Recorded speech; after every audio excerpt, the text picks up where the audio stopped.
Millennials are certainly a powerful generation. We all know that. We've been focusing a lot on them this week with good intentions indeed, because they are so important to us. They are the future of our industry.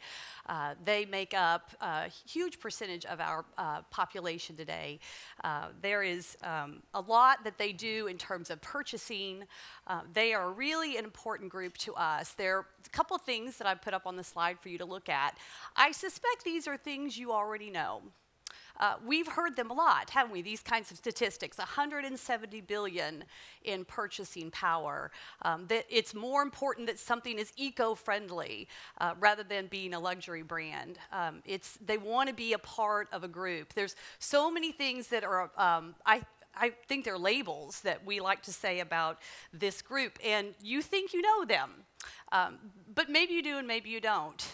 They are highly educated. They are connected. They want to be a part of a community. Technology comes so naturally to them. Again, things that I think most of us would instinctively say that we know. But we've also heard a lot of other things. Look at the list on the screen. How many of those things would you say that you've heard about this generation or that you've experienced personally? That they change jobs very frequently, that they don't respect authority, that they don't understand how business works. They're entitled, they're too tactical, they just don't get strategy. Many people have called this generation the trophy generation because they want a trophy just for participation. We've heard these things, right?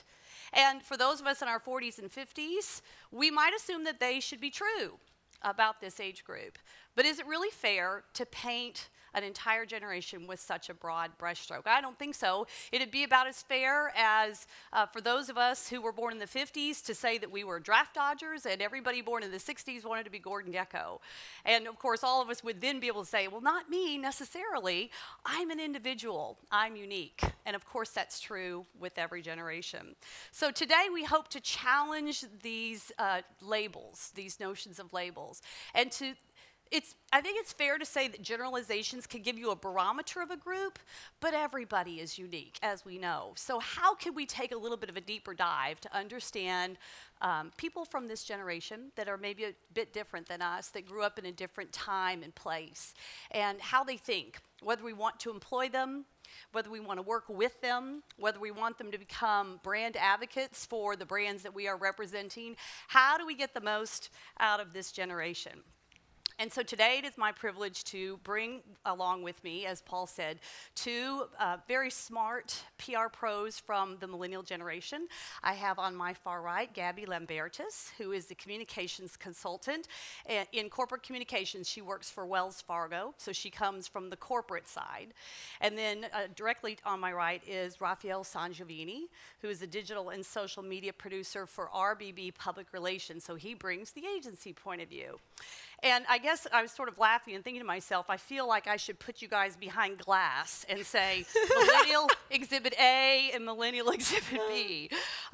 Because instead of talking all around them, why don't we hear from them today? And so we'll hope to put a little bit of a different twist on that, to hear directly from these two young pros. First topic I want to dig into is about the workplace, because so many of us are in charge of building workplaces and teams. And of course, many of those teams are intergenerational.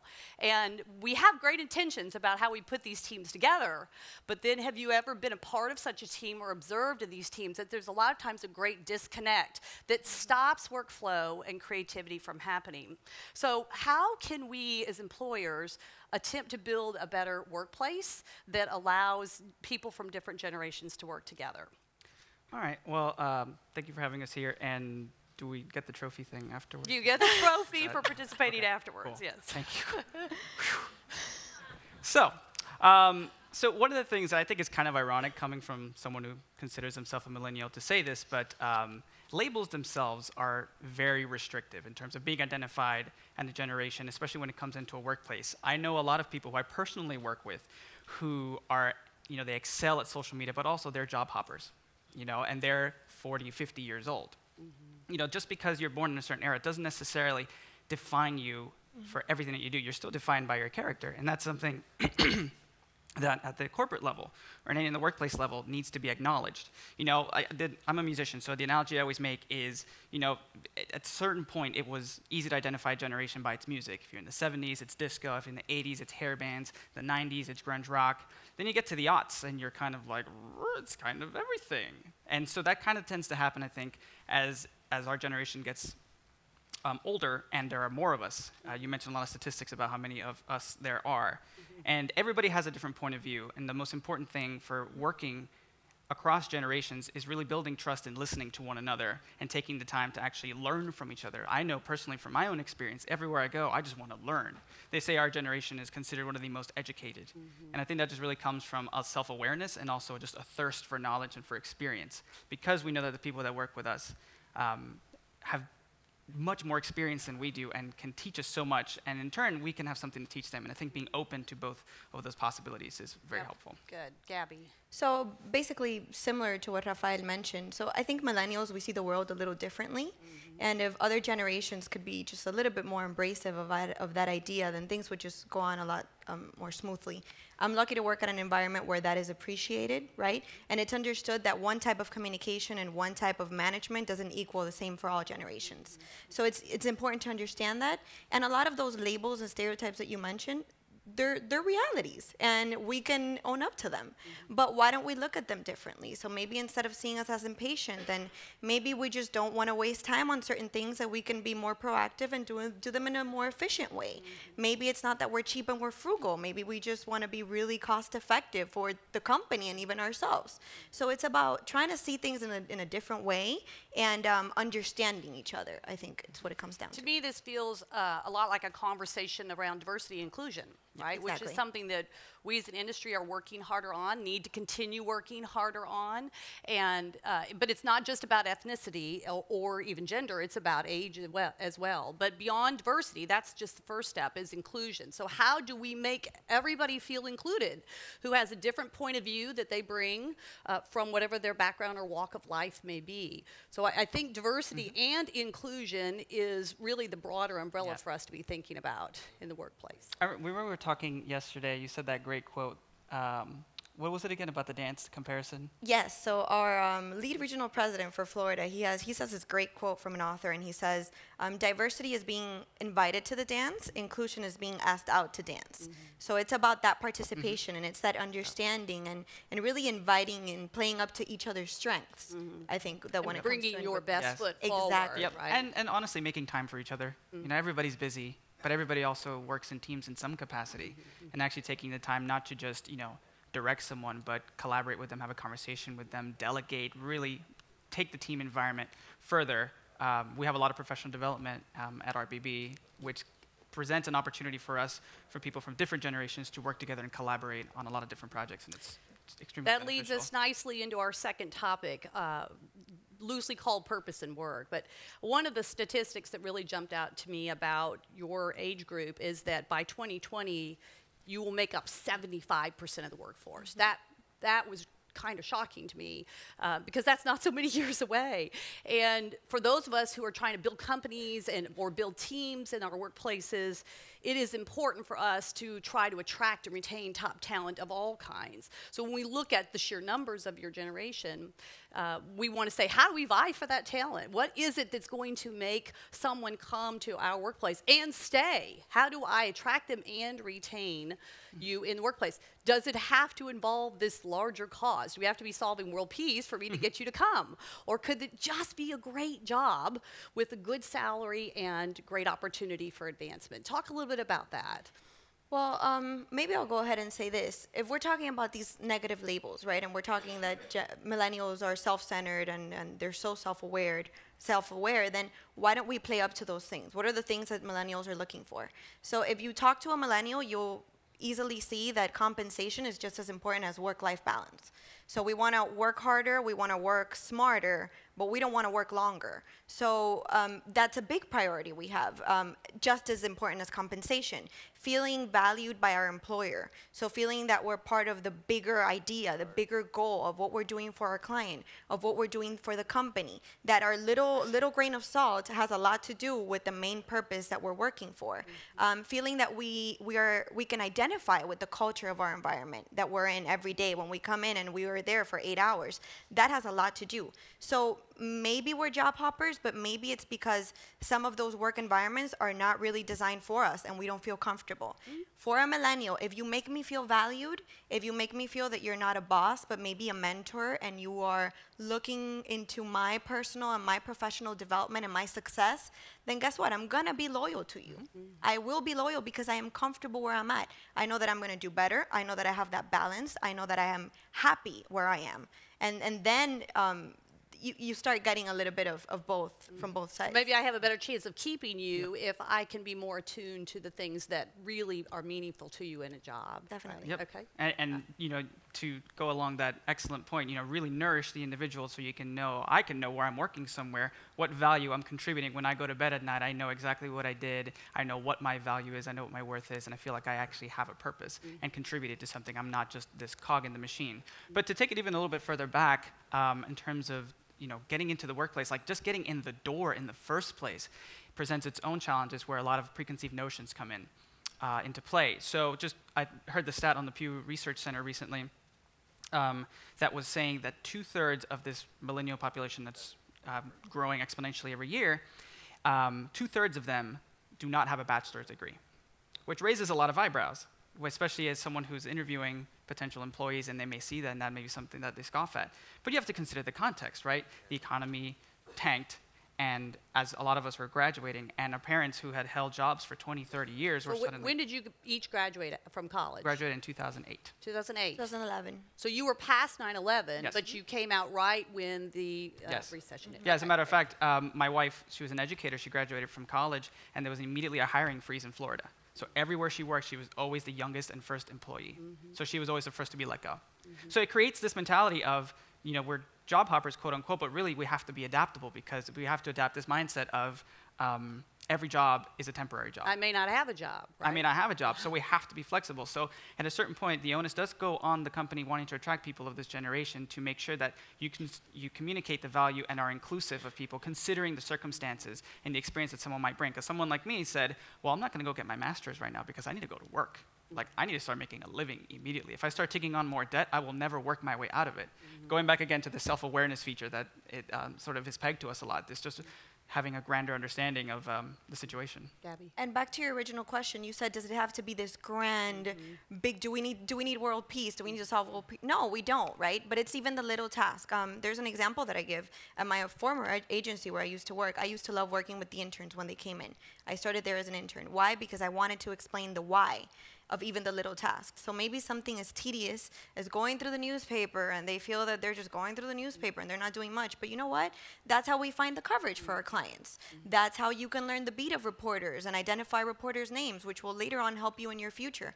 So those little things, if you make us feel engaged and a higher sense of value, then I think that goes a long way. Yeah, connecting the dots perhaps a bit more and giving you a sense of context about you are valued because you deliver this value to our clients or to our organization. Okay, next topic. Many of us are charged with trying to harness your purchasing power. How do we reach and engage millennials? We are always searching for the right creative, the right content, the right channel. What is that magic formula that will work for you? So I want you to just share, maybe give us a little bit of insight as to how you make purchasing decisions. You know, what works and what doesn't work, and how do you approach it, you and perhaps your friends or your community that you associate with, Raf? We make purchases very carefully. One of the things that I'm sure aggravates a lot of retailers is you walk into a store with your smartphone out, scanning the barcode before you make a purchase so that you can make sure that the reviews on it are enough. But actually, you know, in terms of, you know, being a marketer and approaching people who are consider themselves millennials, one of the things that I think, just having self-identified myself as one, is you don't want to approach someone who considers himself a millennial with a broad stroke or some generic campaign that has some broad message that may or may not apply to the individual. Again, we are very much concerned with ourselves as individuals, but also the interesting psychological dichotomy that gets created is that we want to be part of a tribe. We like to be with people who have our common interests, right? So when someone like Neiman Marcus runs, hashtag NMBeauty, where they ask people to upload photos to Instagram of themselves wearing the jewelry and the different products that they have, and they go ahead and feature them on their Instagram profile. They're spotlighting, they're heroing the individual in mass, and then people from the community start to interact and compliment the people, and by the end, you've got this lovely mosaic of all these people coming together. And which you're one of them. And you're one of them, valued. You've got, hey, look, you like, everybody likes to get a like, and almost, oh, look at all these likes I've got and all these comments, and how wonderful. So it just, that's just one specific example of a way that you can approach someone, value the individual, but also understand the mentality of gathering in tribes around common interests. Yeah. Well, when we first spoke about this topic, I guess the first thing that came to mind from my consumer behavior is that I'm not necessarily an online shopper, but I'm an online researcher. So I will not make any purchase that's higher than, I don't know, $40 if I don't do some research about it. And I'll tell you, for example, there's this brand I love, makes beautiful shoes, went into the store, there was a sale. The shoes were $100. That's a lot of money. That's a lot of money for me, $100. So I'm not going to pay $100 for something that I'm not totally sure that's what I want, that's what I need, that's what I'm going to use for some time. So I tried them on, loved the shoes. They were somewhat comfortable, but I wasn't completely sure about them. So left the store, went online, found 4 reviews. 3 of those reviews said, the shoes are beautiful, they're great at the beginning, but then once you're wearing them for an hour, you want to rip your feet off. So I didn't buy the shoes, right? But that's to tell you how even a purchase that you would think, okay, it's only $100. No, no, no. I will go online and I will do the research. But once I do that, if I do purchase the product or I consume the service, I feel responsibility to go on there and say the same thing and share that with other people. So not just taking advantage of the community's wisdom, right? Exactly. But providing that back in. So I could care less about what the brand is going to tell me. That's just myself. I trust the people, not the brand. Now, if I see, for example, there's a review online and the brand or the owner or the store manager is going online and offering some sort of help or a tip or an apology for something, or here's another product that may help you, then that really does start creating some sort of even loyalty. though it's a brand spokesperson, right? Exactly. It's a person. It's ownership, it's clarity, it's transparency, and I like that, I appreciate that, and I value that. Which in turn, with time, if I see that it's cost efficient and beneficial to me, right, then I will become more loyal to that brand. And it's still about building trust, right? I mean, at the end of the day, when you go on and read a review from someone on Amazon, you're still trusting a stranger. The most powerful form of marketing is still direct word of mouth. So I know Gabby, if she recommends something to me like those beautiful, wonderful pumps, then would you buy them? Well, hopefully if they're comfortable, right? Separate conversation. But I would trust her. And then I've considered the next line sort of being these online reviews, because it's sort of like, again, going back to this tenet of being self-aware, you know that you're being marketed to at all times. You go on your Facebook page and you know what ads look like because they're being blown up in your face. Well, so do people from my generation. Absolutely, going back to breaking down those walls in the first place. Right. And so it's still, at the end of the day, I'm still trusting a stranger, but the veil has been pulled. I know that if someone is unfettered and there are grammatical errors in some of these things, but someone's giving you an honest experience. From there, you can go on to influencers or bloggers or people who sometimes do it of their own volition, sometimes they have sponsored posts. So there are different tiers, and I think being self-aware of it helps you make the distinctions. But at the end of the day, it's still about building some level of trust, which is the same as it applies in the workplace, to bridge that question from earlier. And authenticity being the key part of that, I think. Last topic, I had to have a zinger in here to get them thinking. If they could be in our shoes, if they could trade places with any one of us for a day, be CEO of a great agency, be the CCO of an internal communications team where you are the one who is deciding, what would you do? What would you do if you had a day to be in charge? Well, I would go buy those shoes. You would go buy the shoes, okay. But then, I believe you would have the time to go buy the shoes. But then maybe what I would do is some sort of an activity for my team. So maybe I could pair up maybe a baby boomer with a millennial, maybe Gen X with a millennial, send them out, maybe out of the office, talk, and understand what are some of each other's boiling points, what are some of each other's pet peeves, right?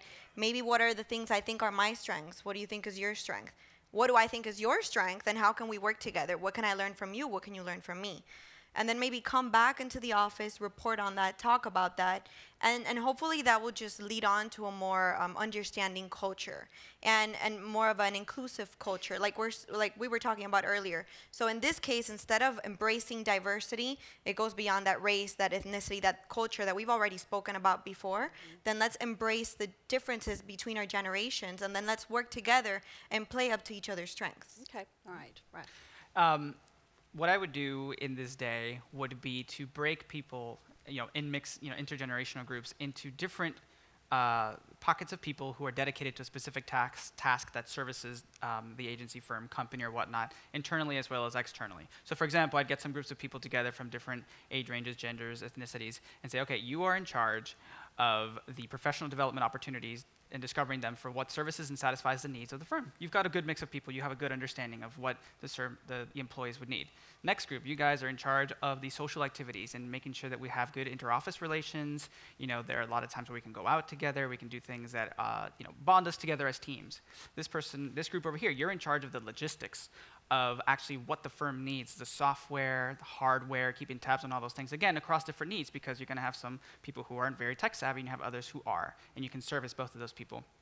And lastly, another group that would be dedicated to creating and crafting the voice of the brand when it comes to external communications through something like social media, email, newsletters, things like that. And all of those things would create a synergy of building interpersonal relationships across generations, both internally and then coming together out externally with one voice. I'm really surprised neither one of you is going to mandate flex space, like flex time work culture, or raises for everybody under the age of 30. You could have done that. Sure. We could do that too. I do have to earn a raise. You have to earn. Very good. So we have a few minutes for questions before we are on to lunch. Does anybody have a question for our panelists? Yes. Mm-hmm. Hold on just a second. We'll get the microphone. Hi, I'm Alicia Stetzer from Ketchum, and we hear, I'm a millennial myself, we hear all the time about how millennials are job hoppers, but I think that the interesting thing about it is that, and this may be true of other industries, but I think our industry sort of kind of rewards that mentality and also is maybe now starting to come to expect it. And I think maybe also that's sort of spreading beyond the millennial generation to sort of other working generations. And especially with the stat that you mentioned about 75% within the next couple of years. So I guess I'm wondering, and maybe this is a question for you, Elise, as an agency head. How should employers sort of embrace or adapt to this trend? Keeping in mind that it's probably not going to change in the near future. Right. Well, we actually started a program 2 or 3 years ago. This was kind of a dream of mine, was to figure out how do we attract and keep great talent. But I really narrowed it down to emerging leaders, because I felt like that was where we as an agency were at the greatest risk, because for better or worse, a lot of people don't leave our agency. So what that means for a young professional is they don't get a chance to move into leadership as quickly. And so how do we keep them? So we created a program called Accelerate, and it is self-nominated but also supervisor-nominated, and it's designed for that next generation of leaders. And it's about a 6-month program, and we put a cohort through it, and they spend time with each one of the agency leaders. They spend some time with our clients. They have a special project they're assigned to. It has turned out to be a tremendous program for us, because a lot of our, I think 6 of the last 8 were promoted because there were opportunities and chances for them to move into different parts of the agency, because we had prepared them a little more effectively for leadership. That's not an original idea. Lots of great firms and great companies have programs like that, but it's intentional, because it was also recognizing that they have great talent and aspirations, but they weren't quite ready. So we can't just drop them into leadership and expect them to be able to understand it, nor should we hold them back. We need to try to find a way to groom them and meet them and retain them, and it seems to have worked well for us. But I think it's a continuing challenge that we have to think through, is how do we become more familiar and comfortable with each other across generations, so that we're really being able to meet the needs of our employees and keep them. Yeah. Okay, I think we need to wrap up there. I'm sorry, I'm cutting somebody We will off. talk to you afterwards. Sorry, Larry.